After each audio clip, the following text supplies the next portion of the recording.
우리는 지금 주일 오후에 믿음의 본질, 신앙의 본질을 좀 살피고 있습니다. 신앙한다는 것은, 믿는다는 것은 하나님을 알고 사랑하는 거다. 여러분, 이게 신앙입니다. 이 알고 사랑함 때문에 우리에게 있는 여러 활동들이 생겨난 거예요. 그렇죠? 그러니까 이 활동도 그분과의 사랑의 열매니까 나쁜 거나 문제 있다는 게 아니에요. 그런데 그분을 알고 사랑하는 직접적인 관계 외에 활동을 통해서 내가 그분과 가깝다고 인식하기 시작하는 게 뭐냐면 종교라는 거예요. 종교. 거기엔 능력이 없어요. 그럼 하나님을 알고 사랑하는 건 뭘까? 우리가 지금 그거 배우고 있는데, 안다라는 말만큼 흔한 말이 없어요. 흔한 말들은 항상 속기 쉬워요. 왜냐하면 다 안다고 생각해요. 그래서 설명할 수 없으면 사실 아는 게 아니거든요. 그래서 우리는 이 안다는 말을 성경 속에서 이게 무슨 뜻인가 지금 배워가는 중입니다. 이 안다라고 할 때 예수님이 활동하실 때 시대를 보면 예수님 활동 시대 때 누구보다 하나님에 대해서 잘 안다고 생각했던 사람들이 있으니 그게 누구냐면 유대인들, 특히 유대인 종교 지도자들이에요. 보통 복음서를 읽다 보면 유대인들이라고 통칭해서 나오지만 대부분 여기서 유대인들은 서기관과 바리새인들을 가리킬 때가 많습니다. 이제 얘기하는 걸 잘 오가는 문맥을 보시면. 그런데 그렇게 자기들은 하나님을 잘 안다고 착각했는데 예수님 말에 따르면 하나님을 전혀 모르는 유대인들에게 오늘 읽은 본문은 세 가지가 없다라는 것을 가르쳐주고 있어요. 세 가지. 첫 번째는 뭐냐면 하나님 음성을 듣지 못해요. 이 서기관과 바리새인들은 하나님의 음성을 듣지 못하는 사람이에요. 두 번째로 하나님의 형상을 보지 못하는 사람이에요. 세 번째로 하나님의 말씀이 속에 없는 사람이에요. 이런 것들이 어떻게 들춰졌는지 아세요? 하나님이 보내신 하나님 그분 자신 예수님이 나타났는데 그분을 믿지 않는 걸 보니 이 세 가지가 없는 게 드러난 거예요. 그러니까 하나님을 모르는 사람들에게 있는 이 세 가지 특징이라고 할 수 있어요. 여기서 여러분들이 알러지 반응을 이렇게 뭔지 아세요? 하나님 음성을 듣는다. 이것에 대해서 하도 오해도 많고 많은 이제 신앙생활을 하면서 이 음성에 대해서 나름의 견해들도 있고 여러분들 나름 다 하나님 음성 듣는 게 뭐다 규정이 있으실 거예요. 그러니까 알러지 반응을 일으킬 수 있는데 성경을 보시면 분명한 거는 하나님이 말씀하시고 표현하시고 하나님 백성은 그 말귀를 알아듣더라. 뭐 이거 음성을 듣는 거를 뭐 은사 받고 이런 걸 다 떠나서요. 뭐 예언기도 하고 이런 거 말고요. 하나님 음성을 듣는다는 성경의 말은 하나님 뜻을 안다는 거예요. 하나님 마음을 아는 거예요. 하나님이 나를 향한 어떤 의도를 갖고 있는데 그 의도의 말귀를 알아듣는 게 하나님의 음성을 듣는 거란 말이에요. 하나님의 마음을 알게 되는 거죠. 그래서 이 세 가지를 기본으로 오늘 볼 텐데, 그러므로 하나님을 아는 것은요, 하나님의 음성을 듣는 것이 여기 포함되어 있어요. 하나님의 뜻을 말귀를 알아먹는 거예요. 이 관계를 예수님은 요한복음에서 예수님과 자기 제자의 관계를 목자와 양으로 설명하셨어요. 예수님이 얘기하죠. 나는 선한 목자라서 나는 내 양을 알고 양도 나를 안다. 여러분, 이게 예수님하고 예수 제자의 관계입니다. 그런데 이 관계가 두루뭉술하지 않아요. 15절에 보시면 하나님 아버지께서 나를 아시고 내가 아버지를 아는 것 같이 이렇게 얘기를 해요. 그러니까 예수님 따라다니는 제자들은요, 예수님이 하시는 사역들과 함께 있으면서 이 예수님이 참 신비로운 사람이죠. 하나님 아버지로부터 명령을 받아서요. 요한복음에 보면 아버지가 행하는 일을 보고 한대요. 아버지가 말씀하시는 걸 말한대요. 우린 과거 이걸 단순히 그분은 예수님은 하나님이니까 그냥 자동적으로 나오는 것처럼 얘기했는데 요한복음은 잘 읽어보십시오. 예수님은 하나님에 대해서 집중하고 계셨고 하나님이 알려주시는 대로 사역을 했다. 그런데 이것이 우리에게도 똑같이 적용되더라. 그래서 아버지께서 나를 아시고 아버지께서 예수님을 알고 예수님이 아버지를 아는 것처럼 예수님과 제자들의 관계도 내가 너희들을 알고 너희들도 나를 아는 것이 당연한 거다. 그래서 여기 선한 목자라는 건 여러분, 이스라엘의 일반적인 목자는 다 선한 목자예요. 이 선한 목자하고 비교돼서 나오는 사람이 사꾼 목자죠. 사꾼 목자. 근데 사꾼 목자 막 눈을 막 부라리고 저 나쁜 목사 할 때 사꾼 목사 하잖아요. 아니에요. 여기 사꾼 목자라는 뜻은 뭐냐면 이스라엘의 모든 목자들은 자기 양들의 이름도 알고 목소리도 아는 선한 목자예요. 다 착한 목자예요. 그런데 이게 내 양이 아닌 사람, 이게 내 양이 아닌데 어떤 사람이 원래 주인이 있는데 저기 어디 놀러 가거나 어디 여행을 가거나 아니면 어떤 부득이한 사정으로 옆 동네에 있는 다른 목자한테 맡겨요. 공짜로 맡기는 게 아니라 돈을 주고 맡기죠. 그게 사꾼 목자예요. 삭스를 맡고 이 양을 돌보는 사꾼 목자는 자기 양이 아니기 때문에 만약에 짐승이 와서 물어가려고 하면 내가 일당받고 하는 사람인데 당연히 도망가죠. 그런데 이 양의 진짜 주인은 당연히 다 선한 목자예요. 진짜 주인은 양을 위해서 목숨을 버려요. 예수님은 그 관계를 통해서 예수님하고 제자의 관계를 설명하셨어요. 그래서 예수님은요, 십자가를 그냥 지신 게 아니고 하나님 아버지께서 나를 아시고 내가 아버지를 알므로 인해서 자기가 해야 될 일이 뭔지를 알았어요. 그래서 자기 양들을 위해서 십자가에 못 박히신 거예요. 마찬가지로 예수님 제자들도 이제 아버지처럼, 이 아버지와 예수님 관계처럼 예수님의 말귀를 알아듣고 예수님도 나를 알고 이제 우리가 져야 될 십자가를 지는 게 제자의 길이죠. 여러분, 양은 목자의 음성을 듣습니다. 요한복음 10장 3절에 보시면 문지기가 나오는데 이 문지기가 목자예요.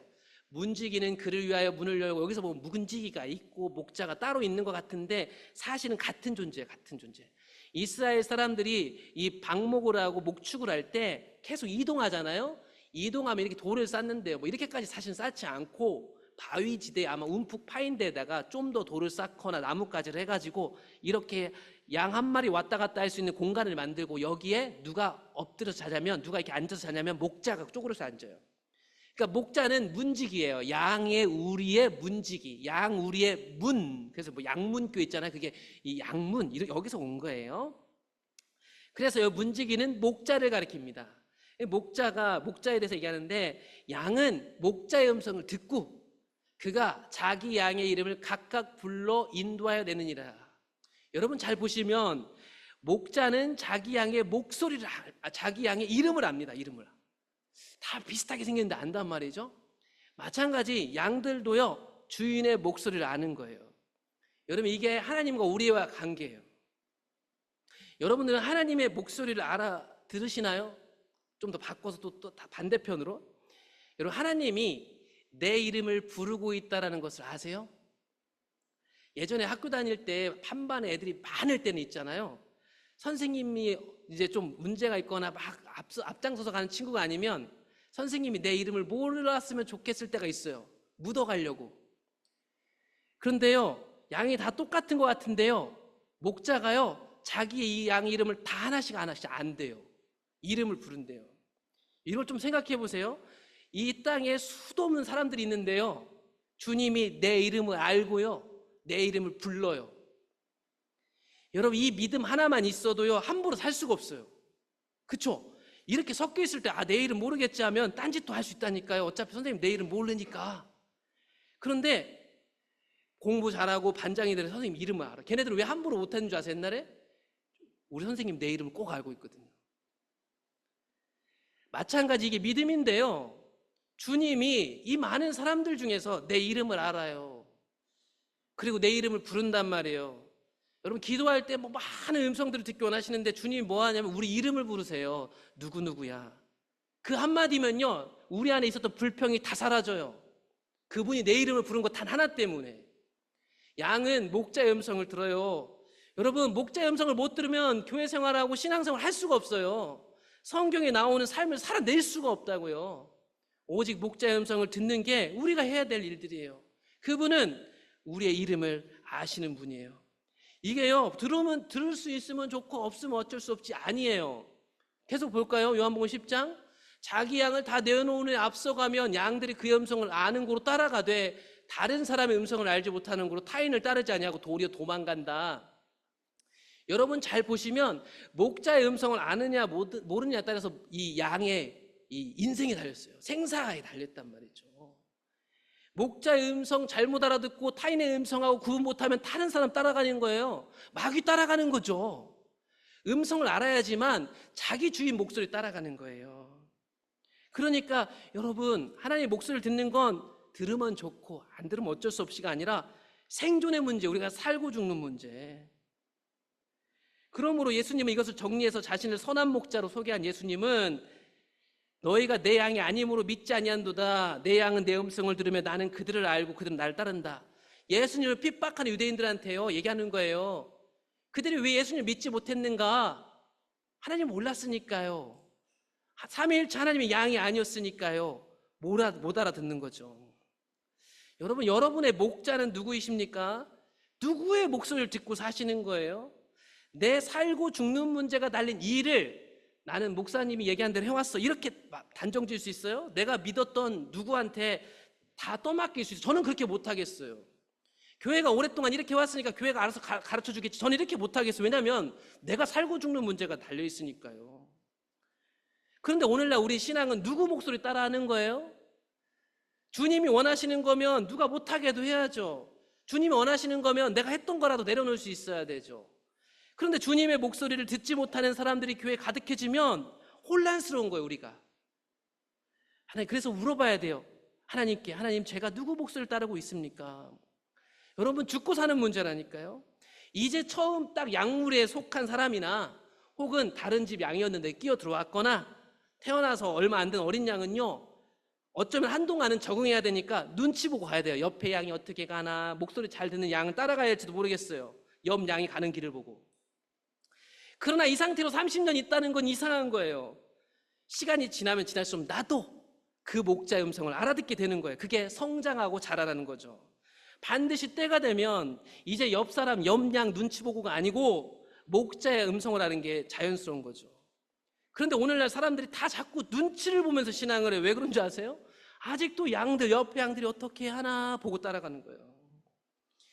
이제 목자의 음성을 들을 때가 되지 않았어요? 목자의 음성을 들으면 자유로워요. 자발적이어요. 기뻐요. 무리지어 다니지 않아요. 주님의 목소리에만 귀를 기울이게 돼 있어요. 그러므로 하나님을 안다는 것은 여러분, 하나님의 음성을 듣는 거예요. 내 삶에 중요한 마다 고비가 있잖아요. 여러분들의 고비가 없겠어요? 저도 있는데 모든 사람 고비마다 목자 되신 주님이 뭐라고 하는지 들으셔야 돼요. 고비마다, 선택의 기로마다 수많은 정보들이 우리를 두렵게 해요. 그 속에서 누구 목소리를 듣고 가시겠어요? 주님 목소리를 듣고 가셔야죠. 여러분, 사사시대를 살고 있었던 이스라엘, 하나님의 음성을 듣지 못한 지 오래된 그 시대를 향해서 하나님은 여전히 말씀하고 있는 분이라는 것이 사무엘을 통해서 드러납니다. 사실 하나님이 침묵했다기보다는 듣는 자가 없었다라는 게 더 맞을 것 같아요, 제 생각에는. 하나님은 계속 사사들을 통해서 부르시고 그들에게 말씀하셨는데 대부분이 듣지 않으려고 했으니까. 하나님은 또다시 사무엘을 통해서 하나님은 말씀하신 분이다라는 것을 보여주셨어요. 어린 사무엘을 하나님이 부르셨죠. 여호와께서 사무엘을 부르셨습니다. 성막에서, 그 성소에서 봉사하는 사무엘을 부르셨어요. 그런데 하나님이 부르셨는데 사무엘이 하나님의 목소리를 모르니까 엘리 제사장님한테 가요. 이게 누구 목소리인지 몰랐기 때문에 그런 거예요. 그때 이 이야기를 두고 성경은 뭐라고 하냐면 사무엘이 여호와를 알지 못했더라, 이렇게 얘기를 해요. 그렇다면 여러분, 이 3번이나 듣지 못하고 엘리 찾아갔던 것들은 아직 여호와를 알지 못했다는 것인데요, 이게 지식이나 정보가 없었다는 얘기가 아니죠, 그렇죠? 여기 성막에서 일하려면요, 엘리 제사장님한테 야, 불은 이렇게 드려야 되고 말이야, 하나님은 이런 분이니까 딱 성경 이대로 이렇게 해야 된다. 그래서 하나님을 앞에서 봉사하려면 어떤 것은 해야 되고 어떤 건 하면 안 되고, 그래서 하나님이 어떤 성품의 소유자고 이거 다 배웠어요. 안 그러면 저기서 일 못해요. 그런데 하나님의 음성을 듣지 못한 고로 그때까지도 사무엘은 아직 여호와를 알지 못한 상태였다라고 얘기하는 거예요. 그러니까 오늘날 우리가 교회 생활하고 설교 많이 듣고 성경 공부하면서 여러분, 우리가 하나님은 요러요러한 분이더라, 내 경험상 기도하니까 요래요래 들어주더라, 그것이 관하여의 정보로 죽어있다면 우리에게 아무 능력을 발휘할 수 없어요. 그분의 음성을 듣고 매 순간 새로운 그분을 따라가는 그 목소리를 따라가지 못하면 과거의 경험을 꺼내가지고 확률 계산해서 따라가는 거예요. 보통 이런 경우에 하나님 이렇게 하시던데, 혹은 다른 사람한테 들어요. 그런 경험 많은 사람한테. 그럼 그 사람이 자기 경험을 따라서 요래요래하면 하나님 이렇게 하시더라. 그 도움이 될 수 있다니까요. 근데 그 상태로 30년 있는 건 이상한 거라고요. 그 상태로 1, 2년도 아니에요. 몇 개월만 있으면 이제 내가 하나님 목소리를 들어야죠. 내 인생인데 언제까지 옆에 양이 따라가는 거 볼 거예요? 옆에 양도 잘 듣나 안 듣나 확인도 내가 할 수 없는데 언제까지 따라갈 거예요? 그러므로 하나님의 음성을 듣는 것이 하나님을 아는 것에서 되게 중요하다. 두 번째로, 하나님을 아는 것은 아까 그 형상이라고 했는데 그 형상은 하나님 영광을 보는 거거든요. 좀 더 설명해 볼게요.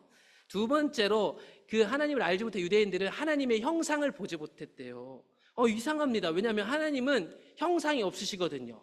하나님은 영이신데 형상을 못 봤다는 말이 무슨 뜻일까? 이걸 잘 이해해 줄 수 있는 구절이 출애굽기 33장, 34장에 나오는 금송아지 사건 뒤에 나오는 상황들을 잘 보시면 알 수 있어요. 왜냐하면 이 33장과 34장을 보시면 금송아지 사건으로 멸망할 뻔한 이스라엘 백성들이 살아나면서 더 넓은 하나님을 모세가 경험하죠. 하나님의 새로운 이름 뜻도 알게 돼요. 그때 이 장면을 잘 읽어보시면 하나님이 마치 모세에게 나타나세요. 보여주려고. 그런데 그때 실제 모습을 보여주는 게 아니라 주의 영광을 보여주는 거다라는 것이 이 구절들에서 보입니다. 그래서 33장에서 보시면 모세가 이르되 원하건대 주의 영광을 내게 보여주세요 이렇게 얘기하거든요. 근데 33장 34절 보면 하나님 나타나는 걸로 기록이 되어 있어요. 여호와께서 이르시되 내가 내 모든 선한 것을 내 앞으로 지나가게 할 것이다. 여호와 이름을 내 앞에 선포해 줄 것이다. 그래서 그 이름이 뭔데요? 은혜를 베풀 자에게 은혜 베풀고 긍휼히 여길 자에게 긍휼을 베푸는 하나님이란다. 34장에도 가보면 또 그게 나와요. 또 이르되 네가 내 얼굴을 보지 못하리니 나를 보고 살 자가 없습니다. 보시면 하나님이 지금 그 모세 앞에 나타나는 거예요. 나타나는 거. 그렇죠? 그런데 나타나는데 형상은 보는 게 아니에요. 실제로 보는 건 아니랍니다. 그래서 모세가 얘기했던 간구처럼 보시면 이 하나님의 형상을 본다는 것은 하나님의 영광을 보는 것이요 하나님의 어떠하심, 이름은 하나님 성품을 담고 있거든요. 하나님 성품을 본다는 얘기입니다. 그러므로 앞에 다시 정리를 좀 해본다면 이 유대인들이 하나님의 형상을 보지 못하였다는 건 뭐냐면 하나님의 영광을 보지 못했다. 또한 하나님의 성품을 알지 못한 상태다라고 얘기할 수 있겠습니다. 그래서 하나님의 형상을 본다는 것은 이 두 가지 의미를 담고 있는데 34장에서도 나와요. 보시면 여호와께서 구름 가운데 강림하사 그와 함께 거기 서서 여호와 이름을 선포하시는데 보세요. 여호와께서 그의 앞으로 지나시며 선포하시다. 그러니까 모세 앞에 나타난 거예요. 나타난 거. 나타난 건데 볼 수는 없는 거예요. 그래서 하나님의 형상을 봤다는 것은 하나님의 영광을 보미요 하나님의 이름 곧 성품을 알게 됨이라. 그래서 하나님의 이름을 선포하십니다. 나는 여호와다. 자비롭고 은혜롭고 노하기를 더디하고 인자와 진실이 많은 하나님이다. 지금 아까 유대인들이 없었던 게 뭐냐면 이런 하나님의 영광, 하나님의 성품을 경험적으로 알지 못했다는 거예요. 여러분 되게 뜬구름 잡는 얘기 같지만 여러분 삶 속에서 있잖아요. 하나님의 영광을 보신 적이 있나요? 이 이름 성품으로 바꿔보신다면 여러분 하나님의 이 이름 그대로 하나님의 그 성품 그대로 내 가정과 일터에서 일하고 계신 하나님을 경험하셨나요? 여러분 내가 잘되고 내 문제가 해결되는 게 하나님 영광을 본 게 아니에요. 하나님 그 이름 그대로 하나님 그분 자신 그대로 우리 가운데 나타났을 때 그게 하나님 영광을 본 거예요. 근데 오늘날 이런 개념이 없으니까 사람들이 자기 문제가 해결되면 영광을 받다. 하나님 선하시고 좋아 이렇게 얘기를 해요. 이 뜻을 알지 못하니까 하나님 그분 성품 그 자체로 내 삶에 나타나시는 것. 그래서 때로는 그 성품 때문에 내가 고통을 당하고 수치를 당하는데 거기서 하나님의 영광을 보는 거예요. 서글퍼서 우는 게 아니에요. 그 영광이 압도되어서 회개하고 돌이키게 되는 거예요. 이것이 하나님을 아는 거예요. 하나님 영광을 보는 것이 모를 수 있느냐? 그럴 수 없습니다. 왜냐하면 열매가 나타나기 때문이에요. 여러분 그 영광을 본 사람은 사명을 이룹니다. 여러분 그 영광을 본 사람은 목숨을 걸어요. 그 영광을 본 사람은 자기가 해야 될 일을 알아요. 가야 할 길을 안다고요. 내 인생의 목적을 안다고요. 그것을 변화라고 얘기하는 거예요. 그것을 신학적 용어로 성화라고 얘기하는 거예요. 그러니까 우리는 칭의와 성화를 다 떼었는데 얘는 떨어지는 게 아니에요. 의롭게 된 사람은 하나님의 영광을 본 자요 열매를 맺게 되는 거예요. 그래서 이사야 6장에 보면 이사야 소명장이라고 하죠. 이사야가 사역하던 시기가 얼마나 힘들었는데요. 다 하나님을 떠났어요. 그런 시대에 하나님이 부르시면 어떤 삶을 살아야 되겠는지 이사야가 몰랐겠어요? 그런데 하나님의 영광을 보고 하나님의 마음을 알게 됐어요. 이 영광을 본 자, 이제 누가 저들을 향하여 가서 하나님의 메시지를 전할 것인가? 그렇게 메시지를 전하면 어떤 취급받는지 누구보다 잘 알아요. 그런데 이사야가 제가 가겠습니다 라고 하는 거죠. 이사야도 여러분 저 가운데 섞여서 살면서 어쩌면 몰랐을 수도 있어요. 아, 이건 아닌데 라고 생각하지만 그 속에서 큰 문제의식을 느끼지 못하고 그 시절을 살았을지 몰라요. 그런데 하나님 영광을 보니까 이제 그렇게 살 수가 없는 거예요. 그 전에 죄로 여기지지 않았는데 그게 죄가 되는 걸 알게 된 거죠. 그 영광 때문에. 그러니까 이제는 그 죄 안 짓는 정도가 아니고 그 죄악 가운데 있는 백성들을 향하여 내 목숨을 다하여 나를 보내소서 할 수 있었던 거죠. 그렇다면 여러분, 성령이 오셔서 솟아난 신학교회는 달랐을까? 그 교회, 그 생명체의 일부였던 집사 스데반도 똑같은 길을 갔죠. 스데반 집사님이에요. 집사님, 봉사하도록 했던 집사님. 사도들이 말씀 전하고 기도하려고 일꾼들을 세웠어요. 일꾼이 이 정도입니다, 여러분. 교회 행정하고 사무하고 구제하는 거 하는 이 집사님이요, 예수님보다 더 예수님 같았어요. 스데반 집사님이 성령 충만의 하늘을 우러러 주목하여 하나님의 영광을 보았죠. 영광을 본 거예요. 영광을 보니 이 영광을 본 스데반은 순교할 수 있었던 거예요. 그들이 돌로 스데반을 치니 스데반이 부르짖으되 주 예수여 내 영혼을 받으시옵소서. 무릎을 꿇고 크게 불러 이르되 주여 이 죄를 그들에게 돌리지 마옵소서 이 말을 하고 자니라. 여러분, 하나님 영광을 보았기 때문에 돌을 맞을 수 있었고, 돌을 맞는 그 순간에 너희들 내가 다 기억하고 있다 이 악한 마귀무리들아 하지 않았어요. 억울하지 않았어요. 분노하지 않았죠. 왜요? 하나님 영광을 보았기 때문에. 오히려 나한테 돌 던지는 저 사람들이 걱정되는 거예요. 하나님의 영광을 보면 우리도 이렇게 되는 거예요. 그러니 우리도 하나님을 더 알아야겠습니다. 그렇죠? 나는 모르겠다 하는 게 아니라 하나님 영광을 본 사람은 나에게 돌을 던지는 저 사람들이 더 걱정하는 거죠. 말도 안 되는 일이죠. 그런데 이게 하나님의 교회의 일꾼들의 모습이었습니다. 일꾼들. 그런데 이 스데반의 모습은요, 예수님하고 똑같죠. 예수님 십자가에 달릴 때 아버지 저들을 용서해 주세요. 쟤네들이 모르고 지금 이 일들을 하고 있습니다. 우리가 하나님을 알고 사랑할 때 예수님 같아지는 거예요. 예수님이 그냥 사람으로 오신 게 아니에요. 우리가 살아야 될 길이에요. 내가 예수야 이러는데 여러분 안에 예수님이 사세요. 그래서 예수님 같이 사셔야 돼요. 내가 목사야? 목사하고 여러분은 차이가 없어요. 다 하나님 안에서 똑같은 사람들이죠. 하나님의 영광을 보셨습니까? 하나님의 성품, 이름을 아십니까? 그게 하나님을 아는 거래요. 또한 마지막으로 하나님을 아는 것은 하나님 말씀이 우리 안에 있는 거예요. 지식이 아니죠. 마음에 있다는 것은요, 그것이 끊임없이 내 안에 작동한다는 걸 거예요. 그런데 아까 그 유대인들은 그 안에 말씀이 거할 곳이 없다고 했죠. 호세아서에 보면 하나님 백성들이 하나님을 아는 지식이 없어서 망한다고 했어요. 하나님을 아는 지식이. 그런데 하나님을 떠나 하나님을 알지 못하는 이 이스라엘 사람들이요, 처음부터 그랬던 게 아니고 이런 과정 속에 뭐가 있었냐면 하나님 말씀을 잊었어요. 버렸죠. 이스라엘 백성들이 하나님 말씀을 대하는 태도가 그래요. 그러니까 말씀 자체를 대하는 태도도 그런데 살아계신 그 인격이신 하나님을 알 수 있겠어요? 어느 날 갑자기 하나님을 모르게 된 게 아니라고요. 말씀이 우리 가운데 있는데 그걸 설교를 듣기도 하고 심지어 암송도 하는데 그 말씀으로 살지 않는 거예요. 오늘날 우리가 그렇잖아요. 설교 진짜 많아요. 한국교회 설교 일주일에 이렇게 너무 많은 거예요. 설교는 너무 많이 듣는데 삶이 없어요.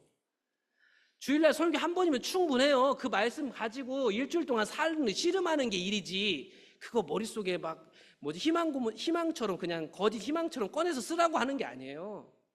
말씀을 들었으면 말씀으로 사는 거예요. 근데 사람들이 말씀은 듣는데 살지 않는 거죠.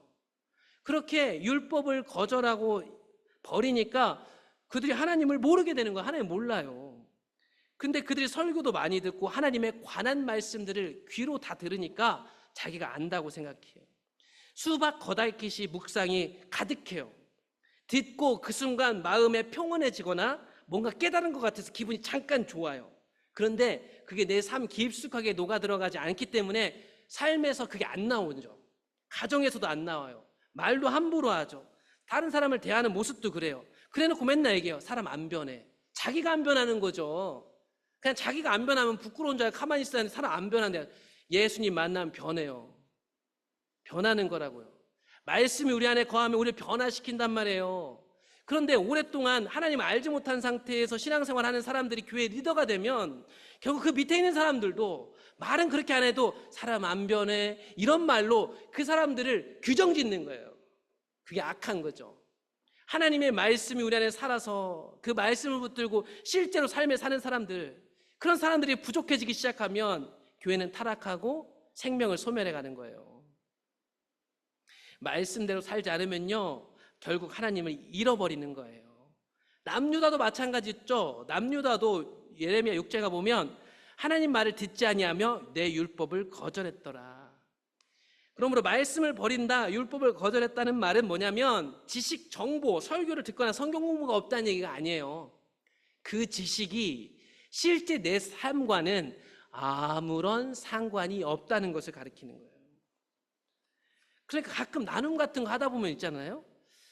근데 설교를 들을 때는 그런데 제 삶하고 뭔지 모르겠어 이렇게 얘기를 하잖아요.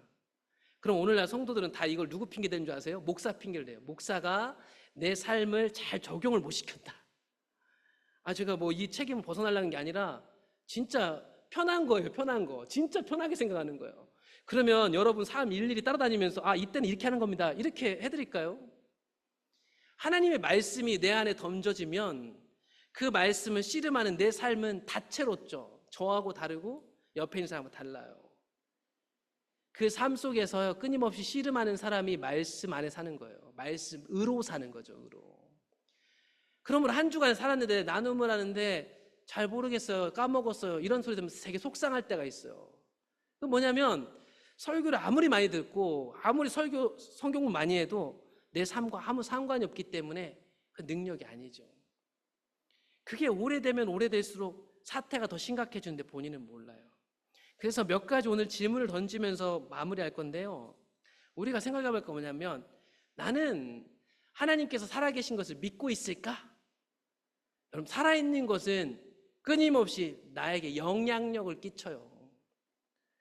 자녀 한 명이 태어나서 말 못하는 그 아기 때도 내 삶에 얼마나 큰 영향력을 끼쳐요. 잠도 못 자게 하고 나를 피곤하게 하고 힘들게 하고 걱정하게 하고. 하물며 살아계신 하나님이 내 안에 있으면 어떻게 될까? 질문해 보셨어요? 내가 이걸 믿고 있는지 안 믿고 있는지 끊임없이 질문해 볼 필요가 있다는 거예요. 또한 여러분, 만약에 있잖아요, 우리가 이 문 밖을 나서서 이 세상을 떠날 때 하나님 앞에 설 것을 실제로 믿고 계세요? 이론으로 믿고 계시는 거죠. 실제로요. 만약에 내가 내일까지 산다는 보장이 어디 있어요? 근데 내가 이 상을 마감하면 하나님 앞에 서게 될 거야 생각하면 함부로 말하기도 힘들고 함부로 살기가 참 어려워요. 오늘날 우리가 이런 믿음들이 지식으로 저 창고에 던져져 있고 실제가 되지 않는 경우가 너무 많더라. 하나님 앞에 서면 이 세상에서 살던 것으로 하나님 앞에서 심판을 받을 것을 믿고 계십니까? 행한 대로 보응하시니까 상급도 벌도 있으니까. 하나님 앞에서 서면 하나님이 이 세상 살던 거에 다 없어졌던 게 아니라 이 세상에 대해서 물을 거 아니에요. 상급이 있으니까. 뭐 행위구원을 말하는 게 아니에요. 하나님 앞에 서면 생명책과 행위책이 있다고 하잖아요. 많이 들으셨잖아요.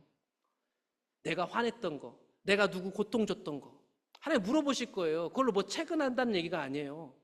내 삶이 하나님 앞에 다 드러날 거란 말이죠. 그때 하나님한테 핑계대겠죠. 하나님, 그게 내가 교회를 사랑해서 그런 거라니까요. 내가 죄를 사랑해서 그래요. 그거 하나님 앞에 통하겠습니까? 여기서는 통하죠. 여기서는 목소리 큰 사람이 이기는 거예요. 그렇죠? 근데 하나님 앞에 선다니까요. 마지막입니다. 나의 삶을 볼 때 나는 지금 하나님과 올바른 관계 가운데 있을까? 이 질문이 끊임없이 필요합니다. 그래서 지난주부터 그리고 앞으로도 한 다음 주까지 좀 보게 될 텐데 하나님을 관해서 아는 것을 하나님을 안다고 착각하면 안 되겠습니다. 하나님에 관해서 이론적으로 아는 것을 인격이신 하나님을 아는 거하고는 구분이 지어져야 할 필요성이 있다. 자서전적인 정보가 아니라 그분과의 교제, 실제적인 교제가 하나님을 아는 거다. 훈련 필요합니다. 그런데 훈련을 받았다고 해서 여러분들이 하나님을 아는 것은 아닐 수 있습니다. 바로 오늘 현재적으로 내 안에 계신 성령이 조명하심으로 그분을 알아갑니다. 지금도 알았지만 아직도 다 하나님을 우리는 모릅니다.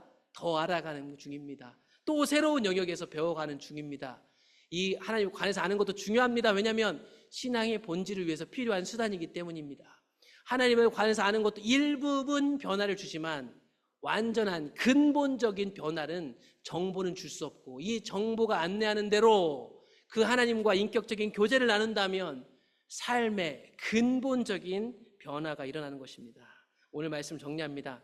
하나님을 아는 것은 하나님의 목소리, 하나님 마음을 아는 것을 포함하고 있다. 하나님을 아는 것은 하나님의 영광을 보는 것입니다. 그분의 성품을 아는 것입니다.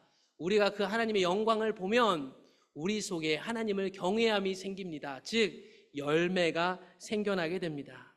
하나님을 아는 것과 우리 속에 하나님 말씀이 거하는 것은 밀접한 관계를 가지고 있습니다. 그러므로 하나님 말씀 우리 안에 거하여 내 실제 삶과 맞닥뜨려져야 된다. 이걸 유념하시면서 또 한 주를 시작하실 텐데 하나님 아는 자리로 서시기를 축복합니다.